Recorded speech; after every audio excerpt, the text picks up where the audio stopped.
You'll still work on it. Nothing changes operationally.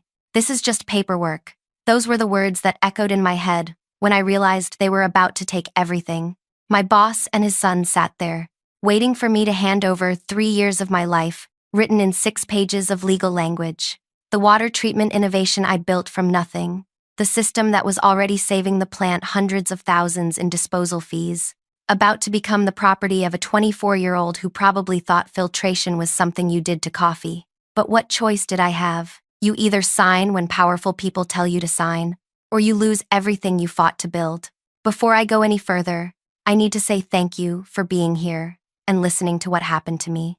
If this resonates with you, hit that like button and drop a comment telling me your thoughts. Subscribe if you want to hear more stories about what happens when people underestimate the quiet ones.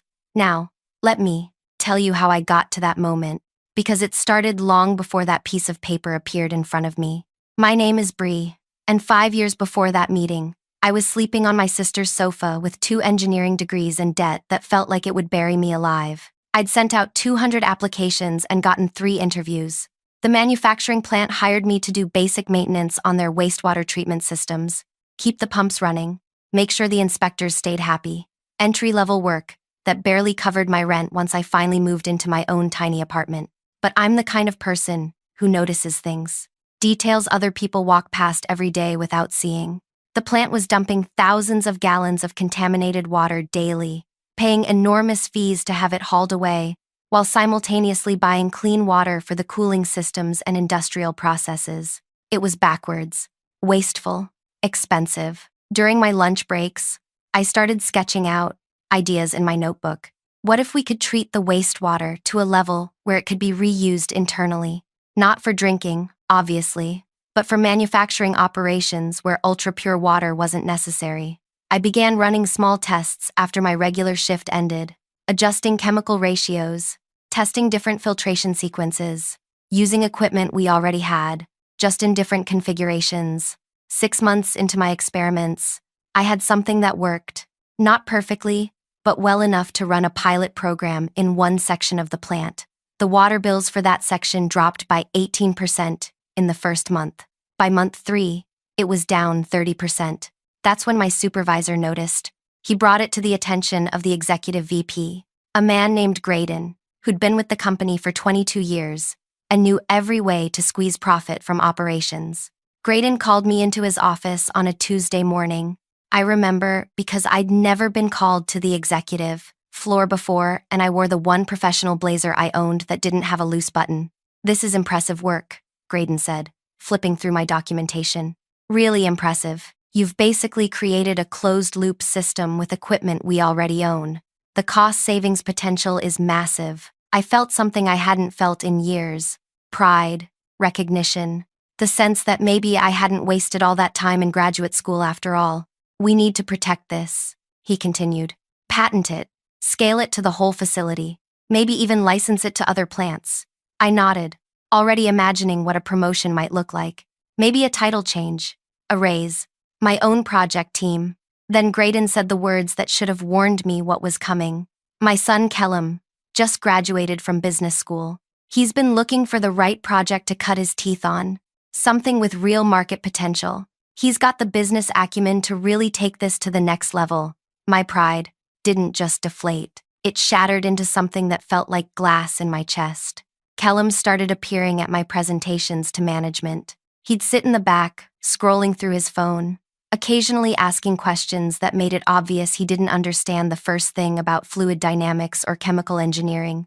But he took notes, pages and pages of notes, and slowly, meeting by meeting, he started moving forward in the room, back row, middle row, eventually sitting right next to Graydon, at the head of the table. 4 months after that first meeting with Graydon, Kellum started referring to the project as our system in emails, then the system we developed, then just my system. I told myself it was just corporate politics, that my work would speak for itself, that as long as I kept improving the technology, kept documenting everything, kept making the numbers better, I'd be protected. I was wrong. The meeting happened on a Thursday afternoon. Graydon's assistant called me at 3 p.m. and told me to come to the executive floor immediately.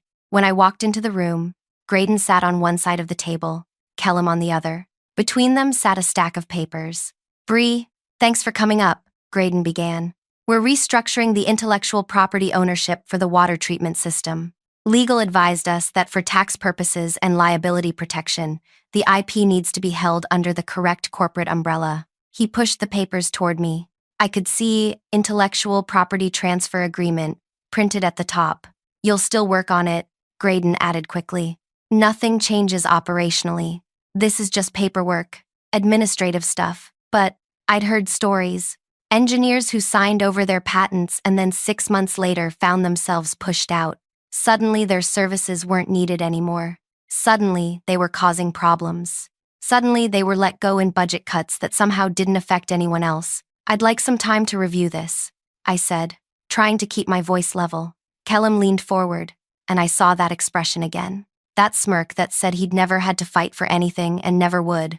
"There's no time. The patent filing deadline is Monday. If you don't sign today, we miss the window. And if we miss the window," he shrugged, "someone else might beat us to it. Then this whole thing becomes worthless. Along with your position here." The threat hung there between us, unspoken but crystal clear.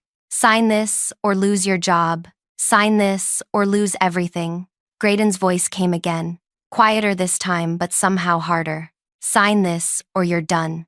My apartment, my car, the life I'd barely managed to build. It all depended on this job, on staying in Graydon's good graces, on not making waves." So I picked up the pen, but I didn't sign immediately. Instead, I started reading. Every single word, every clause, every subclause. Graydon kept checking his watch. Kellum went back to his phone. 20 minutes passed, then 30, then 40. The language was dense, full of legal terminology designed to confuse non-lawyers. But I'd taken enough technical writing courses to understand how sentences were structured, how meaning was built. And in the third paragraph, I found something interesting. The document read, "Employee hereby grants, assigns, and transfers all rights, title, and interest in the aforementioned intellectual property to the designated recipient, including but not limited to all patents, trade secrets, and derivative works." One word, two. Such a small word, 2 letters, but it determined the entire direction of the transfer. It determined who was giving and who was receiving. I thought about what would happen if I didn't sign. I'd be fired, blackballed, unable to get another engineering job in this industry because Graydon had connections everywhere. I thought about going back to my sister's sofa, about the debt collectors who were finally starting to leave me alone, about starting over at 29 years old with nothing to show for my education, except loans I'd be paying off until I was 50. Then, I thought about Kellum giving speeches about his innovation, about his name on patents for work he'd never done, about him building a career on my ideas while I struggled to find another entry-level position. I pulled out my pen and made one small change. I crossed out "to" and wrote "from" directly above it in neat, clear handwriting. The sentence now read, "Employee hereby grants, assigns, and transfers all rights, title, and interest in the aforementioned intellectual property from the designated recipient, including but not limited to all patents, trade secrets, and derivative works." I initialed the change, just like you're supposed to do with contract modifications. Then I signed at the bottom, dated it, pushed it back toward Graydon. He barely looked at it, just flipped to the signature page, verified my name was there, and filed it in the folder. "Smart move," he said. I walked out of that office with my heart beating so hard I thought my ribs might crack. I'd just changed a legally binding document, but they'd signed it too, both of them. Graydon and Kellum had both added their signatures below mine, making the modified contract official. For 6 weeks, nothing happened. Kellum started doing press interviews. Industry publications ran articles about the young innovator revolutionizing industrial water treatment. He gave a keynote speech at a regional manufacturing conference. He appeared on a podcast about entrepreneurs under 30. In every interview, every speech, every appearance, he talked about his vision and his system and his breakthrough approach. I kept showing up to work. I kept running the systems. I kept my head down and my mouth shut. Other engineers would ask me questions about the technology. Then Kellum would take credit for the answers in meetings. Management started routing technical questions through him. even though he'd then turn around and ask me to actually solve the problems. I watched my creation get stolen piece by piece, and I said nothing. Then, exactly 6 weeks and 2 days after I signed that contract, my phone started ringing. The company's corporate attorney. I didn't answer. She called again and again, 14 times in 1 hour. Each voicemail more urgent than the last. Bree, this is urgent. Call me back immediately. Bree, we need to discuss the IP transfer agreement. Call me back. Bree, there's been a serious legal issue. You need to contact me right now. I didn't call back. The next morning, I arrived at work to find 2 federal marshals in the facility manager's office. They weren't there for me. They were there for the documentation. All of it. Every file related to the water treatment system. Every prototype. Every schematic. Every email. Every technical report. The facility manager looked like he might pass out. On what grounds? He kept asking. Federal investigation into intellectual property fraud, one of the marshals said, loading boxes onto a cart. I stood in the hallway and watched them work. Other engineers gathered around, whispering. Nobody understood what was happening. I did, but I kept my expression neutral, confused, like everyone else. Graydon arrived 30 minutes later, his face red, his tie loosened. He went straight into the manager's office and shut the door. Through the window, I could see him on his phone, pacing back and forth. His free hand kept running through his hair, making it stand up in odd directions. Kellum showed up next, still wearing gym clothes like he'd been pulled from a workout. He tried to go into the office, but the marshals stopped him. I heard one of them say, "Sir, you need to wait outside." "Do you know who I am?" Kellum said, his voice rising. "My father is executive VP of this facility. That's my technology they're confiscating." The marshal's expression didn't change. "Sir, wait outside." I went back to my workspace. I had actual work to do, systems to maintain. The water treatment operation didn't stop just because federal agents were boxing up paperwork. I checked flow rates, adjusted chemical feeds, documented pressure readings. Normal day, normal tasks. Except my phone kept buzzing in my pocket. The corporate attorney. I let it go to voicemail every time. By afternoon, word had spread through the entire facility. Federal investigation. Intellectual property fraud. Everyone had theories. Someone said Kellum had stolen designs from a competitor. Someone else said the patents were filed incorrectly. Another person thought it was about environmental violations. Nobody suspected the truth. At 4 p.m., the facility manager sent out an email. All personnel were to continue normal operations. The investigation was unrelated to daily plant activities. Anyone contacted by federal agents or attorneys should immediately report it to Human Resources. I deleted the email. That evening, I went home to my apartment and made dinner like I did every Thursday. Pasta with vegetables. Nothing fancy. I ate while watching a documentary about deep-sea creatures. I did my dishes. I went to bed at 10:30. My phone had 23 missed calls by then. The next morning, Friday, I arrived at work to find Graydon's office empty. His assistant said he'd taken a personal day. "First one in 7 years," she added, her voice tinged with worry. Kellum was there, though. I saw him in the hallway outside the legal department, talking intensely with 2 people in suits. Attorneys, probably. His voice carried down the corridor. "There has to be a mistake. Run the paperwork again. Check the signatures. Check everything." I walked past without looking at him. I had a meeting with the maintenance crew about upgrading some filtration housings. We spent 2 hours going over specifications and installation timelines. Normal work. Normal Friday. At lunch, I sat in the break room with some of the other engineers. They were still talking about the investigation. "I heard they seized everything," one of them said. "Every document with Kellum's name on it." "Makes sense," another replied. "He's been taking credit for work he didn't do. Maybe someone finally reported it." I ate my sandwich and said nothing. "Bree, you worked on that water system," someone said to me. "Do you know what's going on?"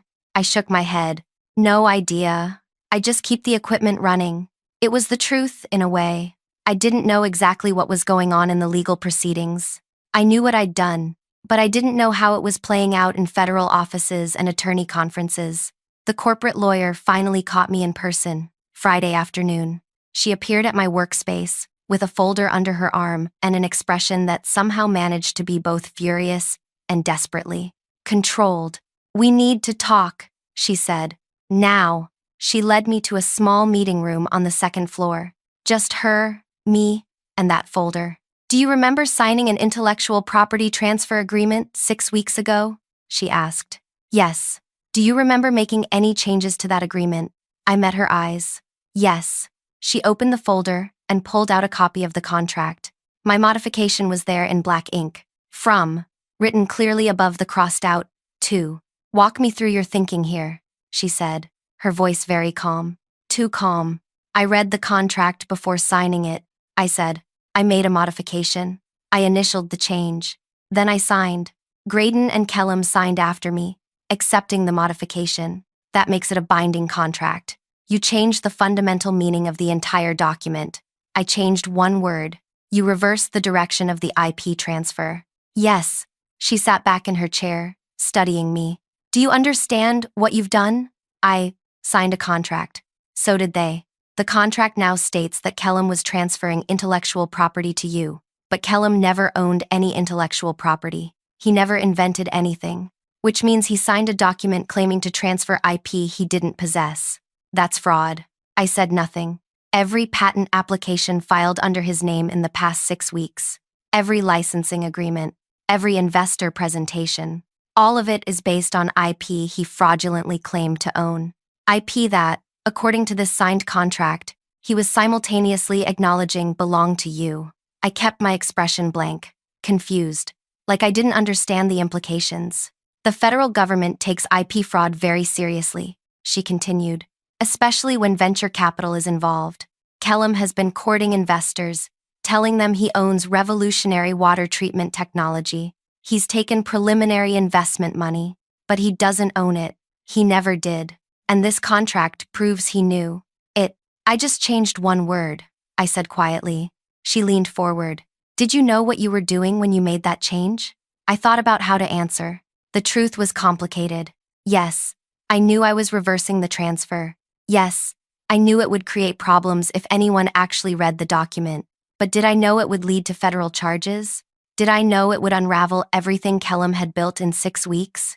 Did I predict federal marshals and seize documents and fraud investigations? "I knew I was changing the contract," I said finally. "I thought if they read it and still signed it, then that's what they wanted. They didn't read it. That's not my fault." The lawyer stared at me for a long moment. Then she closed the folder. "The company is in a very difficult position. Graydon and Kellum signed a legally binding document that contradicts their subsequent actions. The patent office is involved. The SEC is involved because of the investor money. Our liability, exposure is significant. What do you want from me?" "We want to know what you want." The question hung there between us. What did I want? My job? My reputation? Money? All of the above? "I want what's mine," I said, "which is the water treatment system, the patents, the recognition for the work I actually did." She nodded slowly. "And if the company agrees to transfer all IP rights to you, will you cooperate with resolving the legal complications?" "What happens to Kellum? That's between him and federal prosecutors. The company can't control that. And Graydon? He'll be asked to resign." I thought about Graydon in his office that first day, telling me how impressive my work was, then immediately plotting to give it to his son.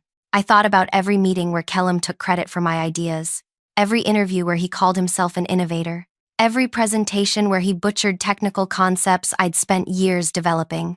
"I'll cooperate," I said. The lawyer left. I went back to my workspace. The facility kept operating.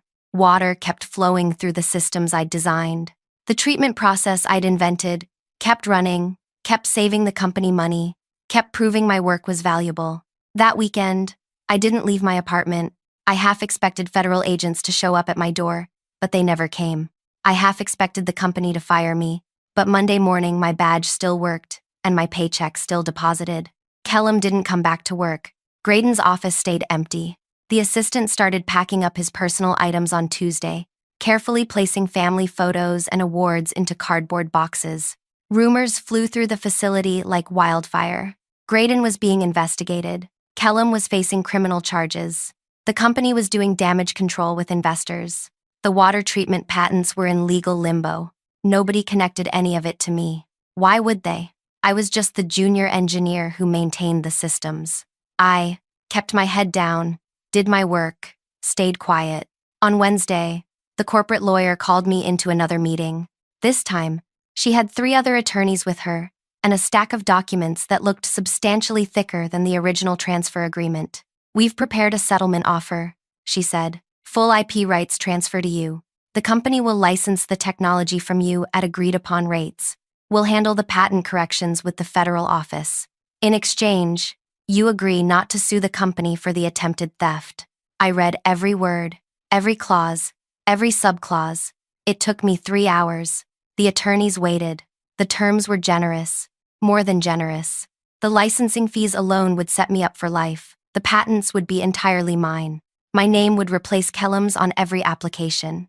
The company would publicly acknowledge my work. "There's one more thing," the lawyer said, when I finished reading. "Kellam's attorney is claiming the contract. Modification was done after he and Graydon signed. That you changed to from after the fact to frame him for fraud." I looked up from the papers. "That's not true. Can you prove it?" "The contract has 3 signatures. Mine is first, then Graydon's, then Kellam's, all dated the same day. If I'd modified it after they signed, their signatures would have been made before the modification existed. But their signatures are below mine, which means they signed after I made the change. They accepted the modified contract." The lawyer smiled slightly. "That's what our analysis concluded too. But Kellam's attorney is pushing hard on this defense. They're claiming you're some kind of mastermind who manipulated the situation. I just changed one word that might send someone to federal prison. I signed the settlement agreement, all of it, every page. When I left that meeting, I owned something for the first time in my life, really owned it. Not just possession, but legal, documented, federal government recognized ownership. The water treatment system was mine. The patents would be mine. The future royalties would be mine. I went back to work. I checked flow rates. I adjusted chemical feeds. I documented pressure readings. Normal day, normal tasks, except everything had changed. 3 weeks later, Graydon's resignation was announced in a company-wide email. After 22 years of service, he was pursuing other opportunities. The email thanked him for his contributions and wished him well. No mention of investigations. No mention of his son. Just corporate language that said everything by saying nothing. I saw him one more time. He was leaving the building with the last of his personal items, a security guard escorting him to his vehicle. Our paths crossed near the main entrance. He looked at me, really looked at me, maybe for the first time since I'd started working there. "You knew," he said. Not a question, a statement. "I changed one word," I replied. "You destroyed my son's future. Your son tried to steal 3 years of my work. I just read the contract before signing it." He opened his mouth like he wanted to say more, but the security guard touched his elbow. "Time to go." Graydon walked out of the building, and I never saw him again. The patents were refiled with my name as sole inventor. The process took 4 months of bureaucratic paperwork, but eventually, official documents arrived with federal seals and my name printed in bold text. I kept them in a fireproof safe in my apartment. The facility continued licensing my technology. Every quarter, royalty payments deposited into my account. Not enough to quit working, not at first, but enough to pay off my student loans completely. Enough to start saving real money for the first time in my adult life. Other manufacturing plants started reaching out. They'd heard about the water treatment system. Could they license it too? Could I consult on implementation? Could I design custom variations for their specific needs? I hired an attorney to handle the licensing agreements. Then I hired an accountant to manage the money. 6 months after signing that settlement, I was making more from royalties than from my salary at the plant. But I kept showing up to work. Every day, same schedule, same tasks, because I actually liked the work. I liked seeing the systems operate. I liked solving problems.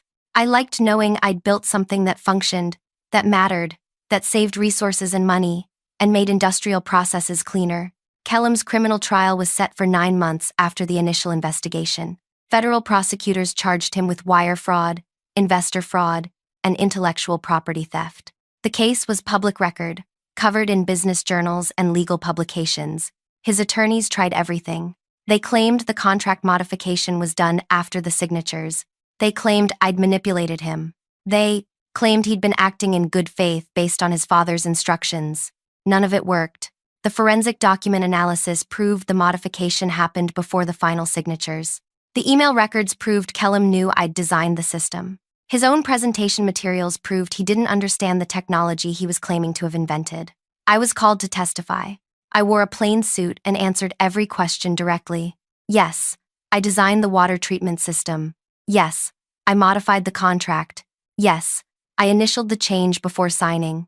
Yes, Graydon and Kellum signed after me. Kellum's attorney tried to make me look like a schemer.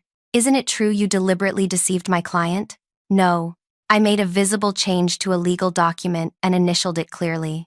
Both parties who signed after me accepted that change. You knew they wouldn't read the modification. I don't know what other people read or don't read. I only know what I read. You intended to trap my client.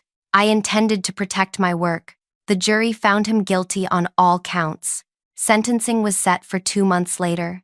I didn't attend that hearing, but the news articles reported he received 18 months in federal prison and was ordered to pay restitution to the investors he'd defrauded.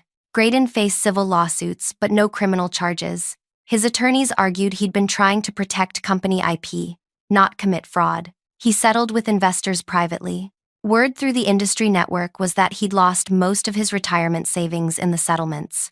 I didn't feel good about it, but I didn't feel bad either. They'd tried to take everything from me, and there were consequences for that. Real consequences.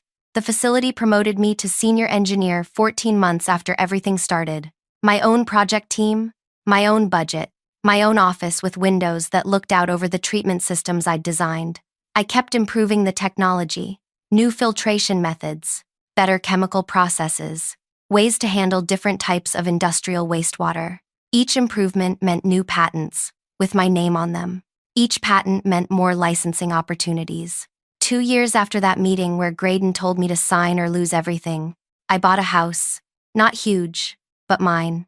3 bedrooms, a garden where I could grow vegetables, windows in every room that let in natural light. I paid cash. My sister came to visit the week I moved in. We sat in the kitchen drinking coffee while movers brought in furniture. Remember when I was sleeping on your sofa? I said. She laughed. You were so stressed back then, sending out applications every day, never hearing back. I thought I'd wasted all that time in graduate school. All that debt for nothing. Look at you now. I looked around the kitchen, my kitchen, in my house, paid for with royalties from patents bearing my name. It's weird how everything worked out. It's not weird. You're brilliant. You always were. I just read contracts carefully. She gave me a look that said she didn't believe my modesty, but she didn't push it. Work continued. Plants across the region licensed my system. Then plants in other states. Then international facilities. My technology was processing industrial wastewater in 7 countries within 3 years. Every installation generated royalty payments. Every payment went into investments my accountant managed.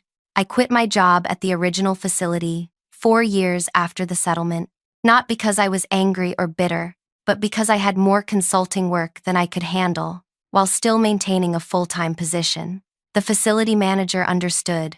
They kept licensing my technology. We stayed on good terms. I opened my own consulting firm. Small operation. Just me and 2 other engineers I hired to help with installations and training. We worked with manufacturing plants to implement customized water treatment solutions. Business was good. Better than good. 5 years after signing that modified contract, I had 11 patents, licensing agreements with 43 facilities across 9 countries, and enough money that I'd never have to worry about rent or debt or losing everything again. I thought about Kellum sometimes. He'd served his prison time and gotten out. I wondered what he was doing, whether he'd learned anything, whether he understood that stealing other people's work had real consequences. Then, 6 years after everything started, I found out. I was traveling for a consulting project in a city 3 hours from where I lived. The installation was taking longer than expected, so I needed to rent a vehicle to get to another client meeting across town. I walked into the rental location, gave my name to the person at the counter, and waited while they processed the paperwork. The employee came back with a key fob and a rental agreement. "Sign here," he said, sliding the paper toward me. I looked up. Kellum. He was wearing a company polo shirt with a name tag. His hair was shorter than I remembered. He looked tired, older than 29, even though that's what he would be now. Prison does that, I'd heard. Ages you in ways that have nothing to do with time. He didn't recognize me. Not at first. I was wearing professional clothes, carrying a leather portfolio, looking nothing like the junior engineer who used to maintain equipment in a plant where his father worked. I picked up the rental agreement and started reading. Every word, every clause. Kellum shifted his weight, waiting. Other customers lined up behind me. "Ma'am, it's just a standard rental contract," he said. "If you're in a hurry, it's the same one everyone signs." I kept reading. Insurance provisions, mileage limits, fuel policies, damage waivers. "Ma'am?" I looked up at him again. Our eyes met. I saw the moment recognition hit. His face went pale. His hand on the counter started shaking slightly. "Bree," he said quietly. "Kellum." The customers behind me were getting impatient. Someone muttered about the wait. Kellum glanced at them, then back at me. "I need to process other customers," he said. "If you don't want to rent the vehicle." I'm still reading. He stood there, trapped. He couldn't leave his post, couldn't refuse to serve me, couldn't do anything except wait while I read every single word of a standard rental agreement that I could have signed in 30 seconds. I took my time. 5 minutes. 10. 15. Finally, I signed at the bottom, pushed the paper back to him. His hand shook when he took it. "Smart move," I said. He flinched, like I'd slapped him. I took the key fob and walked out to find my rental vehicle. A nice sedan, clean, well-maintained. I adjusted the mirrors, connected my phone to the Bluetooth, and drove away. In the rearview mirror, I could see the rental location getting smaller. Somewhere inside, Kellum was probably processing the next customer, handing over keys, explaining insurance options, living the life he'd built after losing everything he'd tried to steal. I drove to my client meeting. We discussed implementing my water treatment system in their facility. They wanted the full installation, the premium package, with ongoing consulting support. The contract was worth more than I used to make in 3 years at the plant. I read every word before signing.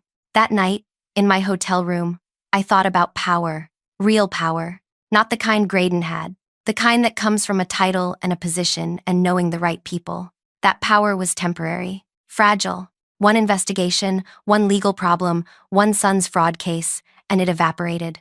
Real power was different. Real power was owning something nobody could take from you. Patents with your name on them. Knowledge in your head. Skills you'd spent years developing. That power stayed with you. That power grew. I fell asleep thinking about the next project. A new filtration method I'd been developing. Something that could handle pharmaceutical wastewater, which was notoriously difficult to treat. If I could solve that problem, the market would be massive. Thank you for staying with me through this whole story. If you found this worthwhile, please hit that like button and leave a comment sharing your thoughts about what happened. Subscribe if you want to hear more about what happens when people underestimate the quiet ones who actually do the work.